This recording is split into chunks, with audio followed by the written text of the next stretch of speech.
Nakakatulong yung mga product natin, yung Essential D, lalo na sa ganitong kondisyon. Kasi ang alam natin sa arthritis, 'di ba, yung pagkain ng mga lamang loob, pagkain ng mga mabutong gulay, yung iba sa pagkain ng mga pagkain na mataas yung purine, katulad ng tamban, ano pa ba yung madalas yung kinakain. Pero tandaan natin, iba-iba po yung nagiging dahilan ng arthritis. Ito kasi madalas ding itanong sa atin sa mga consultations, ano yung mga pagkain na pwede, ano yung mga pagkain na hindi pwede, ano yung mga natural remedies. Unang-una na pwedeng gawin sa arthritis ay magpapayat, magbawas tayo ng timbang. Pero sa pagpapapayat, hindi po pwede na mabilisan. Madami dyan mga produkto na nagkiklaim na in just 1 week, 5 kilos yung mawawala. Maaring totoo, kaya lang yung ganong approach ay napakadelikado. Ang tamang approach, at least 5% lang ng total body weight natin yung ibawas natin. Halimbawa, kung 100 kilos kayo or 50 kilos kayo, sa 100 kilos, 5 kilos lang in a month. Huwag nagmamadali. Kasi alam nyo, pagka yung pagpapapayat na mabilis, delikado po yun sa ating kidney, nakakataas ng creatinine. Yun ang unang nakakatulong sa arthritis. Ngayon, madami pa, acupuncture, massage, ganun tayo pagka may kirot, hinihilot.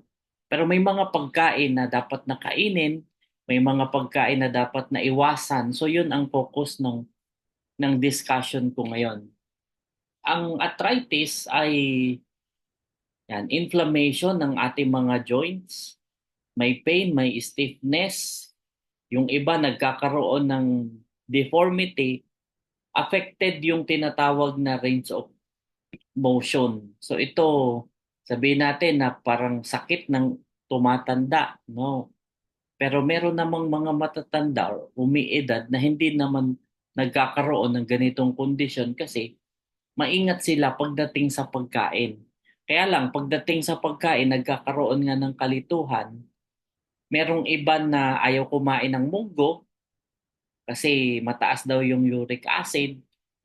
Merong iba na totally nag-vegetarian para maiwasan yung ganitong kondisyon. Pero natalakay natin ng mga nakaraan ng pagiging vegetarian, hindi rin ganun ka-healthy. May mga pros and cons na dapat nating maintindihan. Sa arthritis, talagang nandoon yung multidisciplinary approach, hindi lang sa diet, kundi sa lifestyle, yung mga home remedies pwede nating gamitin. Kasi normally, bumibili tayo ng mga pain reliever, halimbawa, Alaxan, ibuprofen, paracetamol, yung mga ganyan, mefenamic acid, celecoxib, eteracoxib.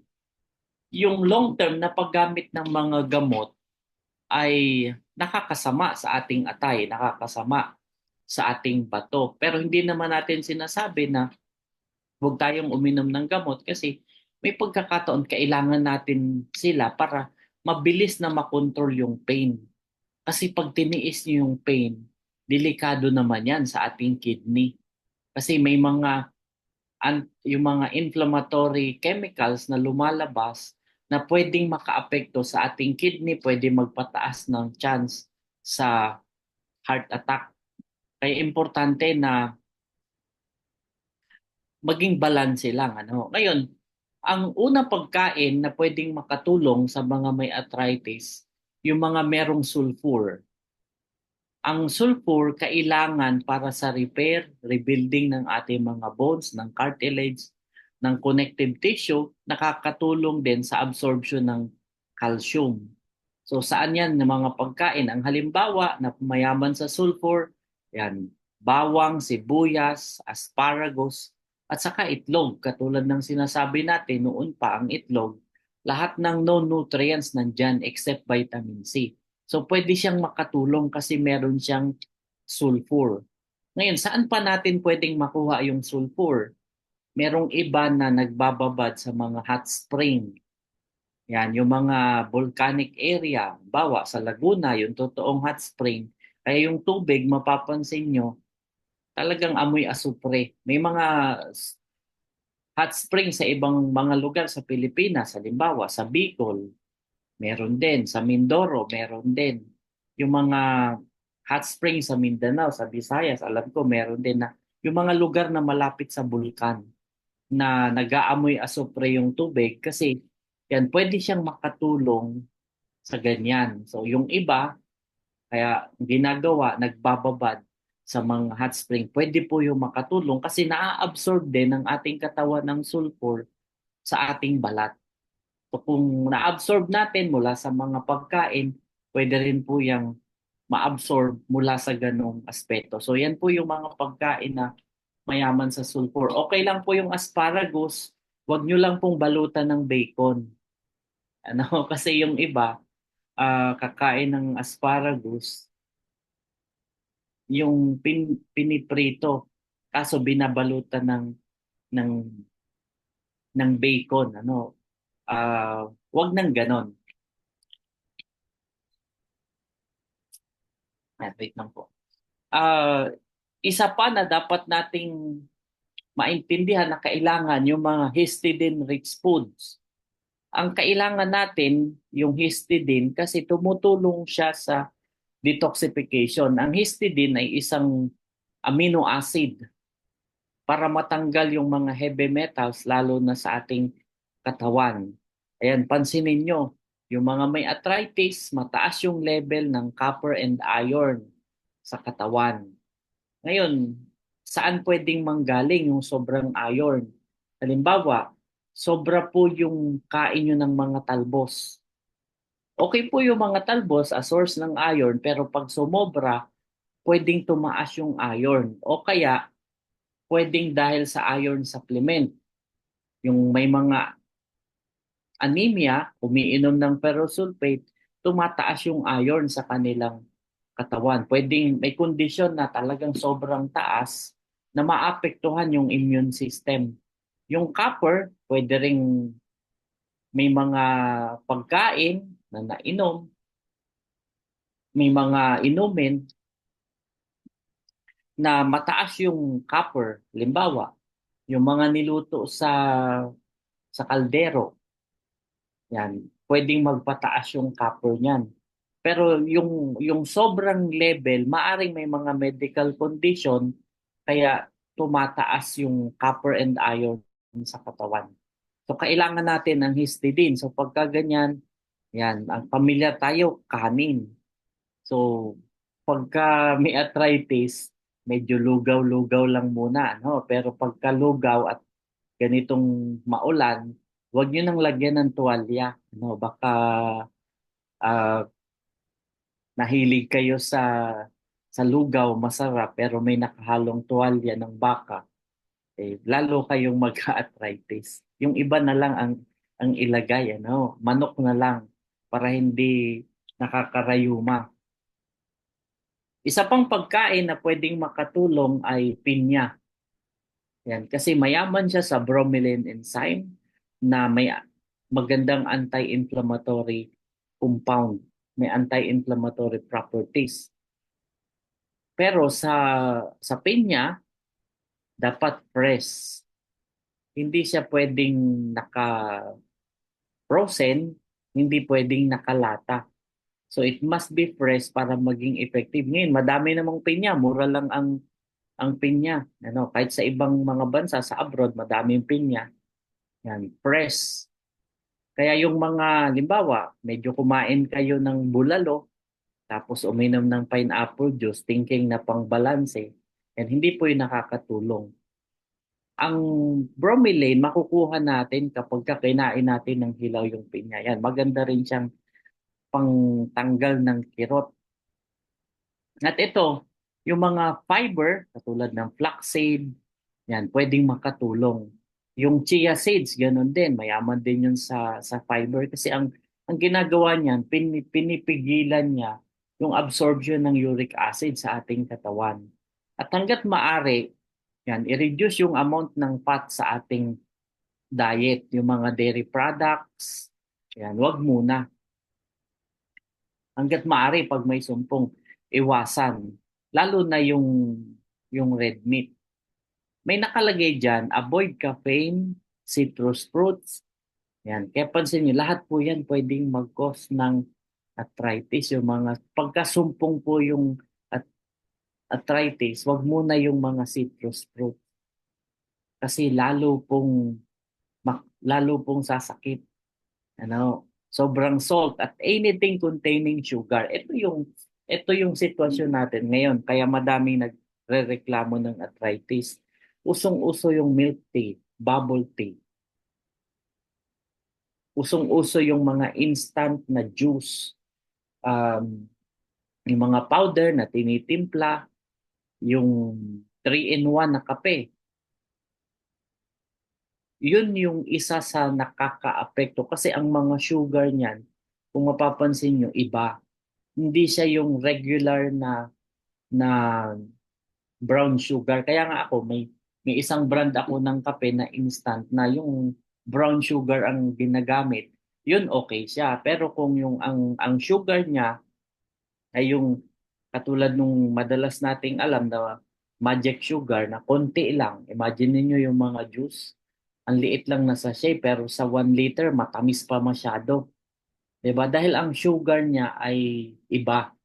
So yung sugar na yun ang isa sa nagkukos ng arthritis. Kaya madami ngayon kahit hindi kumakain ng karne, yan. Basta uminom ng milk tea, uminom ng 3-in-1 na kape, bumili ng mga fruit juice, mga prop na merong liquid sugar, pwede po kayong magka-arthritis. Yung sobrang salt, pwedeng mag-cause ng fluid retention na magiging daan na magkakaproblema din yung ating mga joints. Kailangan po yung salt pero dapat minimal lang. Ngayon, nagkakaroon kasi ng kalituhan pagdating sa mga pagkain. Sabi ng iba, mag-vegetarian na lang po ako.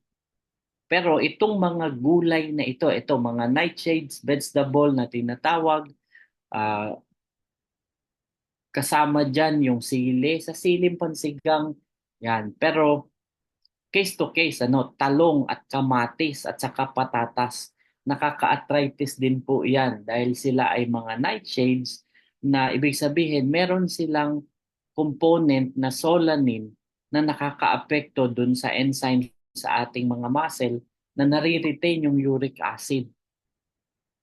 Magkukos siya ng pain and discomfort kasi madami pong dahilan yung arthritis, hindi lang po sa pagkain kahit may mga gamot na pwedeng mag-cause ng pananakit ng kasukasuan, halimbawa yung mga diuretics, ganun din. Tapos pag nasabayan pa ng maling pagkain, yan, pwede pong sumumpong yung arthritis. Kahit po kamatis na hilaw, masarap pa naman yung talong na inihaw.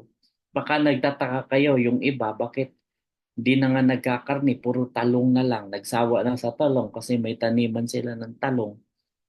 Tapos kamatis, bakit nirarayuma pa rin? Yung talong at kamatis kabilang doon sa Solanaceae family ng halaman, mga nightshades, na nagiging daan para tumaas yung uric acid. Imagine niyo gulay na yan na. Pero hindi po lahat ng individual nagre-react sa nightshades. Alamin nyo kung pag may sumpong kayo ng arthritis, pag kumain kayo ng talong, kung lalong lumala, yan, next time iwasan nyo na. Kasi iba-iba po yung reaksyon ng katawan natin sa nightshade. Sa kamatis, pagka hilaw siya, may ganyan siyang effect. Pero pagka niluto, merong tinatawag na lycopene na yun ay magandang anti-inflammatory.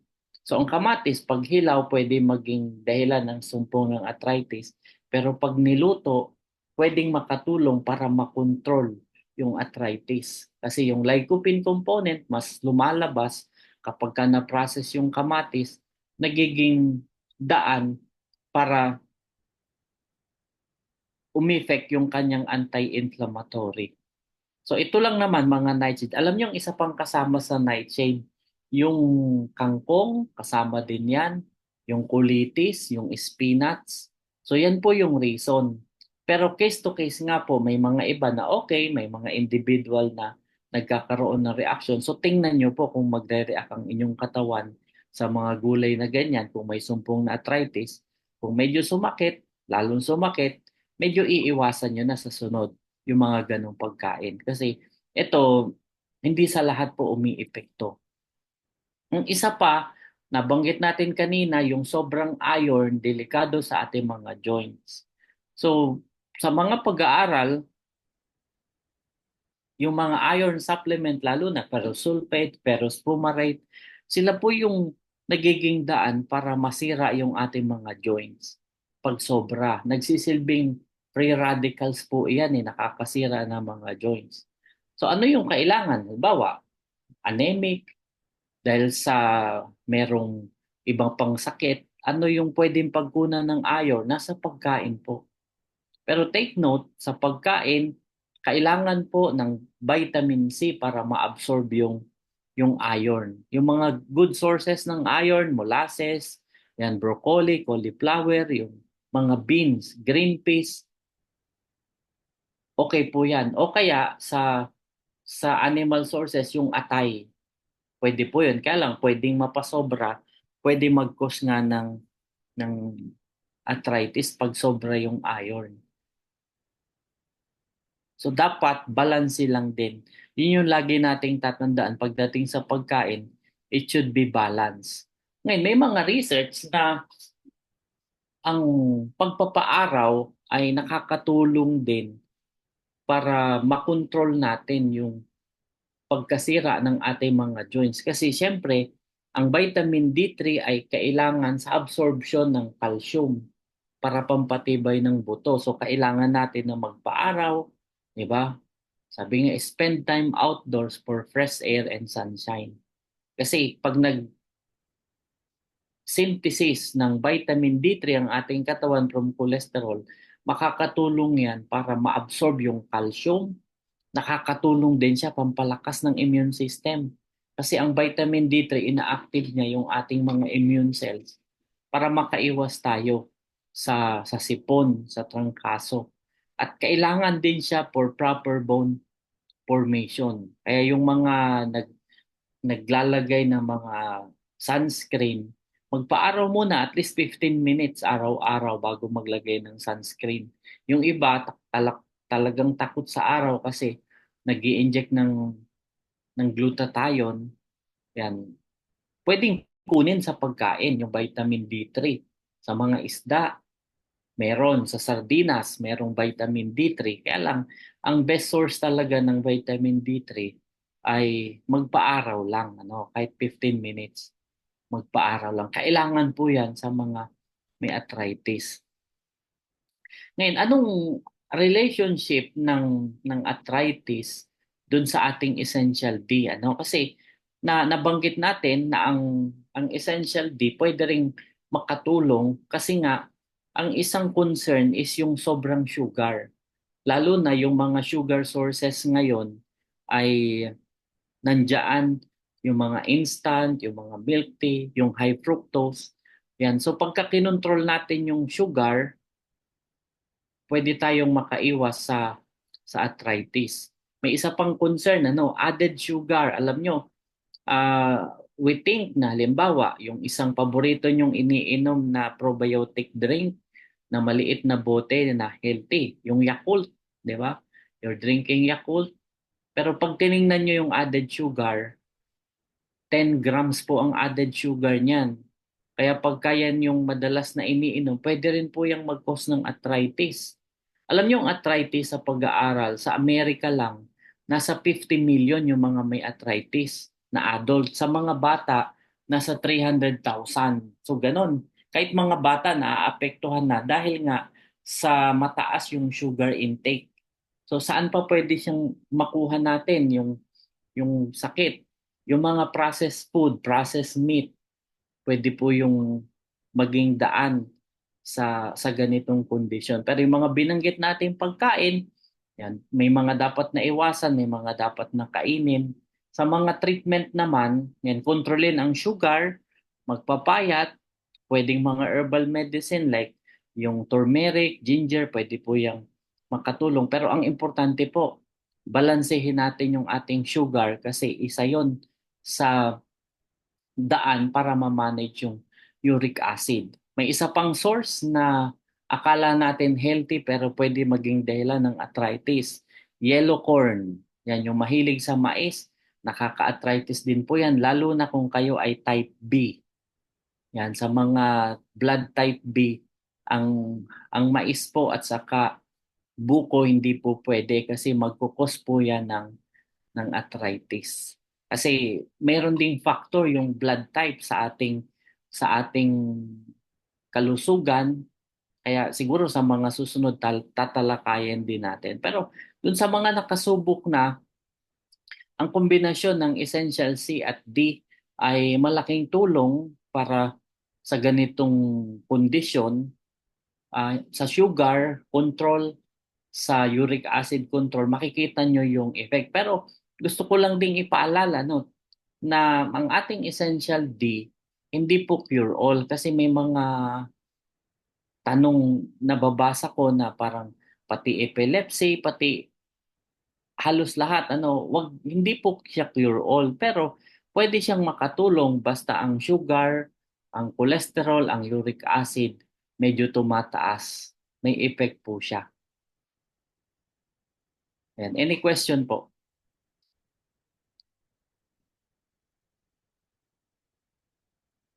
Good evening, sir. Doc. Good Yan, evening,